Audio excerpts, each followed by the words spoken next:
تو میں ایک فرض اتار رہا ہوں اس شب قدر کے اجتماع میں قیامت کے دن اللہ کو جواب دینے کے لیے کہ میں نے یہ اذان بھی دی تھی باقی کئی اذانوں کی طرح کہ جب اس مسئلہ کو کہیں اجاگر نہیں کیا جا رہا تھا اور دھڑا دھڑ دین بیچا جا رہا تھا، میں نے مسئلہ بتایا تھا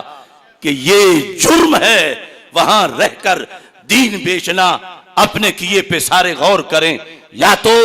اتنی پاور حاصل کریں، اتنا دین پڑھیں کہ وہاں اپنے اثرات مرتب کریں ان پر، اور ان کی کسی چیز کے سامنے جھکے نہیں بلکہ ڈٹ کر اپنا مذہب بیان کریں، یا شہید ہو جائیں یا اپنا وہاں پہ اثر قائم کر دیں۔ اور اگر لولے لنگڑے بن کے گونگے بن کے وہاں صرف پیسے کے لیے رہنا ہے تو پھر قبر برباد ہو رہی ہے، پھر آخرت برباد ہو رہی ہے، پھر اس کے لیے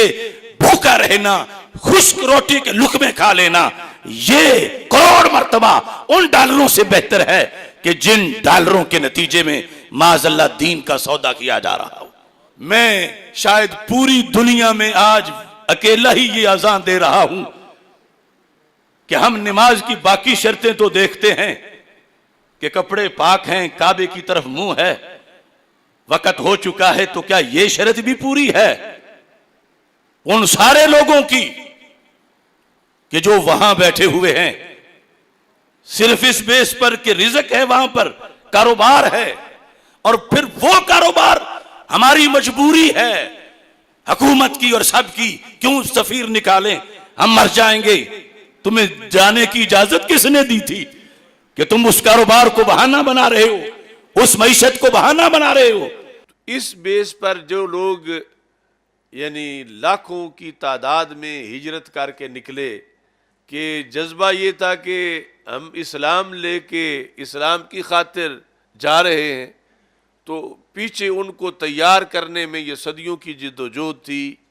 وہ ساری ان احادیث کی بنیاد پر تھی کہ اس کا یہ مطلب بنتا ہے واضح طور پر کہ مسلمان جو ہے وہ اپنے جدا دیس کے بغیر نہیں رہ سکتا، کیونکہ مشرکوں کے درمیان رہے گا، ان کے دیس کے اندر، جہاں مراد یہ ہے کہ وہ جو مرضی ہے وہ کر لیں اور مسلمان آگے کچھ نہ کر سکیں، بے بس ہوں، تو ایسے دیس میں جب رہے گا تو سرکار اس سے اپنی برات کا اعلان کر رہے ہیں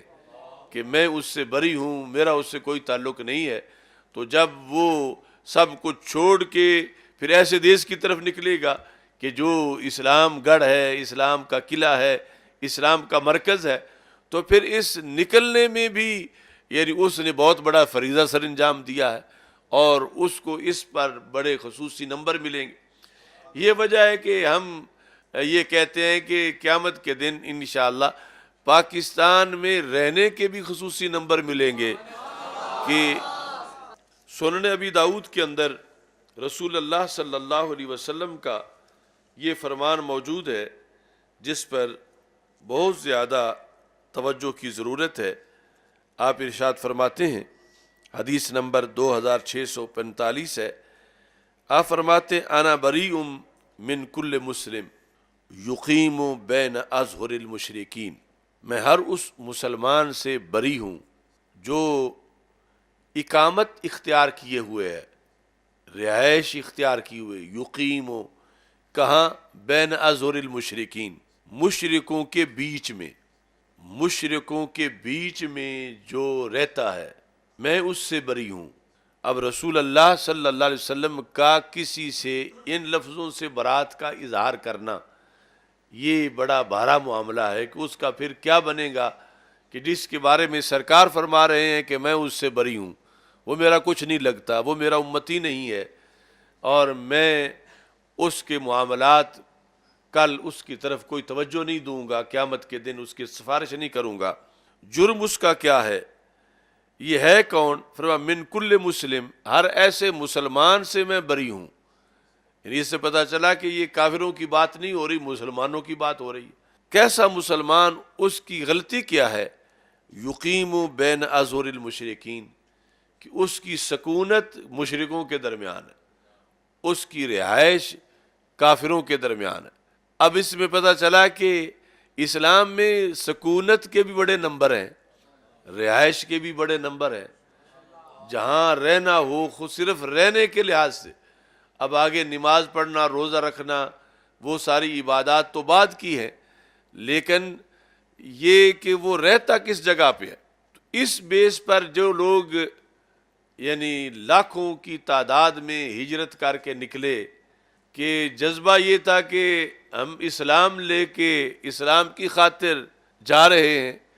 تو پیچھے ان کو تیار کرنے میں یہ صدیوں کی جد و جہد تھی. وہ ساری ان احادیث کی بنیاد پر تھی کہ اس کا یہ مطلب بنتا ہے واضح طور پر کہ مسلمان جو ہے وہ اپنے جدا دیس کے بغیر نہیں رہ سکتا، کیونکہ مشرکوں کے درمیان رہے گا، ان کے دیس کے اندر، جہاں مراد یہ ہے کہ وہ جو مرضی ہے وہ کر لیں اور مسلمان آگے کچھ نہ کر سکیں، بے بس ہوں. تو ایسے دیس میں جب رہے گا تو سرکار اس سے اپنی برات کا اعلان کر رہے ہیں کہ میں اس سے بری ہوں، میرا اس سے کوئی تعلق نہیں ہے. تو جب وہ سب کچھ چھوڑ کے پھر ایسے دیس کی طرف نکلے گا کہ جو اسلام گڑھ ہے، اسلام کا قلعہ ہے، اسلام کا مرکز ہے، تو پھر اس نکلنے میں بھی یعنی اس نے بہت بڑا فریضہ سر انجام دیا ہے، اور اس کو اس پر بڑے خصوصی نمبر ملیں گے. یہ وجہ ہے کہ ہم یہ کہتے ہیں کہ قیامت کے دن انشاءاللہ پاکستان میں رہنے کے بھی خصوصی نمبر ملیں گے. کہ یہ اہمیت ہے پاکستان کی کہ ایسی نگری، ایسا دیس کہ جس کا تقاضا قرآن بھی کر رہا تھا اور جس کا تقاضا سنت میں بھی موجود ہے. اور یہ پھر خوشبختی ہے ان اکابرین کی جنہوں نے یہ تقاضا سمجھ کے قوم کو سمجھایا، اور اس کے نتیجے میں اللہ نے یہ سلطنت ہمیں عطا فرمائی. یہ حدیث شریف جو ہے، اس میں جب رسول اکرم صلی اللہ علیہ وسلم نے ارشاد فرمایا کہ میں اس مومن سے، اس مسلم سے بیزار ہوں، یقیم بین اظہر المشرکین، جو مشرکین ظہر کہتے ہیں پشت کو، ان کی پیٹھوں کے درمیان، یعنی جہاں وہ رہتے ہیں وہیں یہ بھی رہتا ہے. قالو یا رسول اللہ صلی اللہ علیہ وسلم لیما، تو صحابہ کرام رضی اللہ تعالی عنہم نے سوال کیا. یعنی سوال تھا حکمت پوچھنے کے لیے، یعنی سوال کا مطلب اعتراض نہیں تھا کہ ایسا نہیں ہو سکتا، کیوں ہے ایسا، جب وہ نماز پڑھ رہا ہے، روزہ رکھ رہا ہے، حج کرتا ہے، زکوٰۃ دیتا ہے، یہ سب کچھ، اس کے باوجود آپ کیوں اس سے بیزاری کا اظہار کر رہے ہیں. یعنی اعتراض نہیں تھا، حکمت تھی پوچھنے والی کہ ہمیں سمجھا دیا جائے کہ آخر غلطی اس کی کیا ہے کہ جس کی وجہ سے آپ اس مسلم سے بیزاری کا اعلان فرما رہے ہیں. تو رسول اکرم صلی اللہ علیہ وسلم نے ارشاد فرمایا کہ لا تراآ ناراہما، لا تراآ باب تفاعل ہے، ناراہما ایک نار ہے، یعنی چولہا، آگ جل رہی ہے جس پہ مومن کی ہانڈی پک رہی ہے، دوسرا چولہا ہے کافر کا، ہندو کا، سکھ کا، کرسچن کا، جس پہ اس کا کھانا پک رہا ہے. تو سرکار فرماتے ہیں میں یہ چاہتا ہوں میرے امتی کی آگ اس کی آگ کو نہ دیکھے، اور اس کی آگ میرے امتی کی آگ کو نہ دیکھے. لا تراآ آپس میں یہ دونوں آگیں ایک دوسرے کو نہ دیکھیں. یعنی یہ چونکہ رہائش میں بنیادی چیز ہے چولہا جلنا اور کھانا پکانا، تو فرمایا کہ اس کے اندر بھی بڑی راز کی باتیں ہوتی ہیں، اور اس کھانے پکانے کی جو آگ ہے، اس آگ کے بھی آگ سے مقابلے ہوتے ہیں، اور اس آگ کے لحاظ سے بھی تانے ہو سکتے ہیں، اور اس آگ کو بھی کسی پہ یہ رشک آ سکتا ہے. تو فرمایا کہ کہیں نرم سی آگ ہو، کمزور سی مومن کی آگ اپنے گھر میں جیسا بھی گزارا کر رہا ہے، اور ساتھ ہی دوسرے گھر میں وہ زبردست آگ ہو بظاہر، تو مومن کی آگ کو کافر کی آگ پہ کہیں رشک نہ آ جائے کہ میں بھی اسی طرح کی تیز ہوتی جس طرح وہ جل رہی ہے، میرے پاس تو ایندھن نہیں، لکڑیاں نہیں، اس کی آگ کو اس کی آگ پہ رشک نہ آ جائے، یا اس کی آگ اس کی آگ سے مرعوب نہ ہو جائے کہ یہ تو بڑے طاقتور لوگ ہیں، ان کے اندر بڑے وسائل ہیں اور ہمارے پاس کچھ نہیں. یہ جب دن رات وہ اپنے ارد گرد میں دیکھے گا تو احساس کمتری کا بھی شکار ہوگا اور بزدلی بھی اس میں آئے گی، اور ادھر سے وہ بھی اس کے مختلف ویک پوائنٹ نوٹ کرے گا۔ تو یہ لفظ یعنی جامع معنی جو کئی جلدوں کے مفہوم پر مشتمل ہے، سرکار نے یعنی مجازن آگ کا مراد تو آگ والا ہے، اور آگ والے جو ہیں فرما اس لیے میں کہہ رہا ہوں کہ مسلمانوں کا ان سے رہن سہن، ہر وقت انسان کی طبیعت دیکھتی ہے اسے کیا مل رہا ہے، اس کے گھر کیا پک رہا ہے، وہ کیسے رہ رہے ہیں، اور ہمارے پاس جو ہے وہ سہولتیں کیا ہیں، تو بندے کا نفس اس کو غلط مشورہ دے سکتا ہے۔ تو اس بنیاد پہ نقصان ہوتا ہے اگر اس بستی میں ہوں ہی سارے اللہ والے اور ہوں ہی سارے رسول اللہ صلی اللہ علیہ وسلم کے غلام، تو پھر اس کو کفر کے لحاظ سے تو کوئی ہیبت محسوس نہیں ہوگی، اور نہ کوئی رشک آئے گا کہ ان کے پاس تو بہت کچھ ہے۔ آج کتنے لوگ ہیں پاکستان کے جو اس وقت جرمنی، فرانس، امریکہ، برطانیہ، یہ وہ سب گئے ہوئے ہیں روزگار کے لیے؟ کبھی اس بارے میں بھی سوچا کہ ان کو وہاں جانے کی اسلام نے اجازت دی تھی؟ ہر کوئی کہتا ہے کاروبار ہے، رزق ہے، کسب ہے، وہ اسلام کی شرطیں بھی ہیں کہ کہاں جا سکتے ہو، کہاں نہیں جا سکتے، کس آبادی میں رہ سکتے ہو، کس میں نہیں رہ سکتے۔ آج یہ تو مسائل ہیں کہ وہاں مسلمانوں کے سامنے خاکے بنتے ہیں۔ اب مسلمان بیچارے کیا کریں؟ اب ان کا بھی دھیان کرو۔ تم کہتے ہو جہاد فرض ہو گیا فرانس کے خلاف، میرے آقا صلی اللہ علیہ وسلم نے فرمایا چوتھی شرط یہ ہے الا فراق المشرک، کہ جس دیس میں مسلمانوں کا راج نہ ہو اس دیس میں نہ رہنا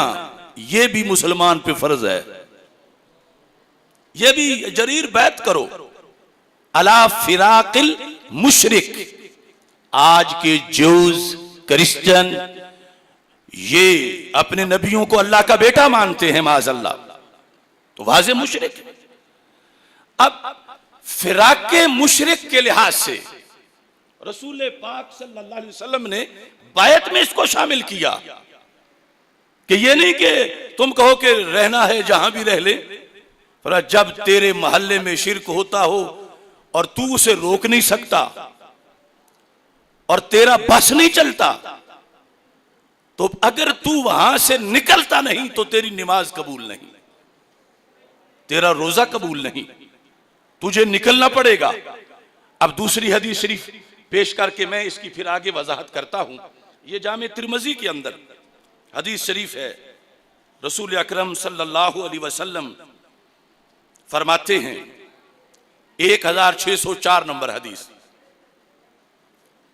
بہت جھنجھوڑنے والے لفظ ہیں۔ سرکار فرماتے انا بریون من کل مسلم، میں بری ہوں ہر اس مسلمان سے، کافر کی بات نہیں، ان سے تو ویسے سرکار بری ہے،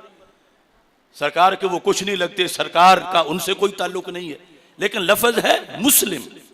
انا بریون من کل مسلم یقیم بین اظہر المشرکین، فرمایا میں ہر اس مسلمان سے بری ہوں، وہ میرا امتی نہیں، جو کلمہ تو پڑھتا ہے لیکن رہتا مشرکوں کے بیچ میں ہے۔ یقیم بین اظہر المشرکین، یقیم اقامت سے ہے، یہ جو اردو میں ہم لفظ بولتے ہیں کہ فلاں بندہ فلاں مقیم ہے، فلاں جگہ پہ اقامت پذیر ہے، یعنی یہ کوئی چھوٹی سی بات نہیں۔ بیعت کے اصول میں، اور آج کسی کو کوئی محلے کا ناظم کہہ دے کہ میرا اس سے کوئی تعلق نہیں، وہ میرا نہیں، تو اسے نیند نہ آئے، اور جسے نبیوں کے سلطان کہہ دیں یہ میرا نہیں، اور اس کو کبھی سوچ ہی یہ نہ آئے کہ میں یہ غلطی کیوں کر رہا ہوں، میں وہ کام کروں کہ سرکار فرمائیں یہ میرا ہے۔ اب سوچو تجارت زمانے کی، ایک طرف وہ ہے جو کماتا روزانہ کروڑوں ہے، لیکن سرکار فرماتے ہیں یہ میرا نہیں، اور دوسری طرف وہ ہے جس کو بمشکل 1000 ملتا ہے لیکن سرکار فرماتے ہیں میرا ہے۔ تو پھر اس نے کروڑ کیا کرنا ہے کہ سرکاری دھکا دے کے نکال دیں؟ اس کے لیے تو وہ 1000 بہتر ہے۔